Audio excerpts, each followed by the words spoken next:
What's up, JP here and welcome to JP Investing. Today is September 21, 2025.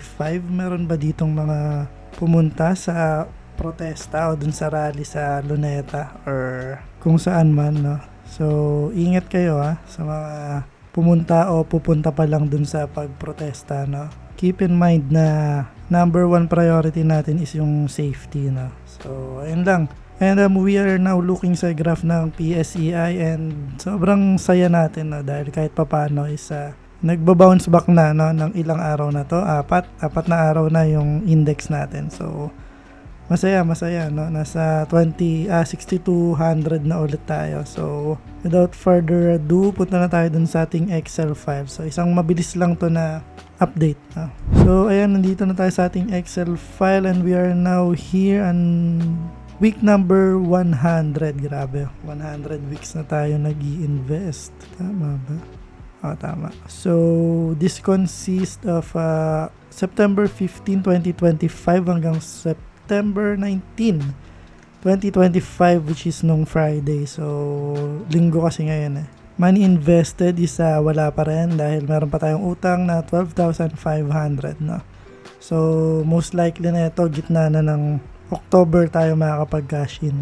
So, dividend receive, wala tayong na-receive na dividend ngayon. And stocks that we bought is ATI, tsaka Philinvest REIT. Dahil yung sa Philinvest, gusto ko lang i-capitalize yung biglaang pagbagsak. Saan pa yan? Ayan so very drastic yung pagbagsak niya and naniniwala ako na hindi ito yung fair value niya kaya nagdagdag pa rin ako ng position ko. So ayun, and yung ATI naman, ano bang lagay ng ATI ngayon?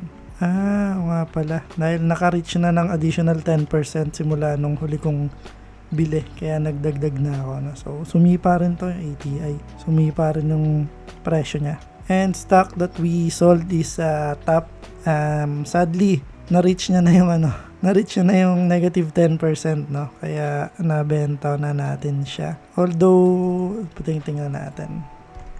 Although nag-bounce back siya Pero ayun, na-reach niya, nag-bottom siya dito. And ayun, I had to stick on my game plan, no? So, ayun lang. Balik na tayo. And we have a total market value now that is 449,023.22 pesos. Malapit na tayo mag 450k, no? So, halos 6,000 pala yung dumagdag mula last week. So, ayun, nakakatuwa lang dahil kasabay natin yung PSEI sa pagtaas, no? Pag-angat. And unrealized gain of 37,703.71. Total dividends is 22,275.85. Ito na po yung total dividend na na-receive ko sa pag-invest ko sa loob ng 100 weeks. No, ayan na po yun. So, ang ginagawa ko lang is nire-reinvest ko lang ulit. And we have a total gain of 128,438.22. Ito po yung total gain natin na kasama na dito yung mga dividend, yung mga unrealized gain natin, yung mga na-take profit natin, kasama na to. Ito na yung lahat na yun. Ito na yung na-gain natin sa loob ng 100 weeks na. So, total percentage gain is 40%. Sumarado na rin sa wakas. Kailan kaya mag-50% to? Grabe, no? This is less than 2 years, guys, na. So, actually, 1 year and how much? 1 year and 11 months. Kasi next month, October 19, eto kita yun dito. Eto. Ayan, October 19 tayo nag-start mag-invest, no? October 19, 2023. So, total is 1 year and 11 months. Yung perang ininvest natin is tumubo na siya ng 40%. How crazy is that? And we have a total money invested that is 320,585, no? So, if kinuha mo yung 40% ng 320,585, ito yung 128,438, no? And pag in-add mo siya, yun yung total market value, 449,000, no? So, punta lang tayo dito sa dividends given. Marami pang mga hindi nagbibigay ng dividendo. Metrobank, LTG, Costco, tsaka TAP na. Ito yung mga marireceive pa natin na dividends para sa month ng September, and sa month naman ng October ay dalawa lang. Citicorp tsaka RFM. Ganda ng dividendo ng RFM natin, no? Although hindi ko alam, para sa akin maganda na to. Pero ewan ko sa inyo, baka mga milyonaryo yung ibang nanonood, na para sa inyo is sobrang liit na to. Pero para sa akin maganda na to. So, sa buy dates naman, ito, wala rin masyadong nadagdag. ATI lang, bumili tayo ng 31 pesos, and PhilReit, bumili tayo ng 3.51 pesos. So, punta na tayo dun sa comparison ng ating portfolio. So, nandito na tayo sa comparison ng portfolio ko. Ang pinakahuli nating update is September 12, 2025, and today is September 21, pero yung record date natin September 19 dahil ito yung Friday, no? So, kita naman dito, no, na nabawasan na tayo ng mga stocks, no? So, A-REIT mula 44.75 naging 45.15 na. Wow, taas na pala nito. ATI mula 28.45 naging 30.1 na. Taas na rin. Costco mula 6.93 naging 6.95, tumaas. Citicorp mula 3.79 naging 3.70, bumaba ng konti. DMCI 11.22 naging 11.28 na siya, tumaas. PhilReit mula 3.62 naging 3.49 na lang, bumaba. Globe 15.26 naging 15.55 na, tumaas din.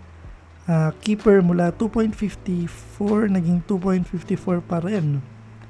And LTG mula 14.5 naging 14.84 na siya, taas na rin pala nito, no? Metrobank mula 68.55 naging 71.5 na siya, plus mula 19.9 naging 23.65. Medyo nagbabounce back na yung plus natin, no? Hindi ko alam kung dahil ba to dun sa mga news article na they are yung DigiPlus Interactive daw is eyeing to buy yung City of Dreams, no? So hindi pa yun sure, ang alam ko.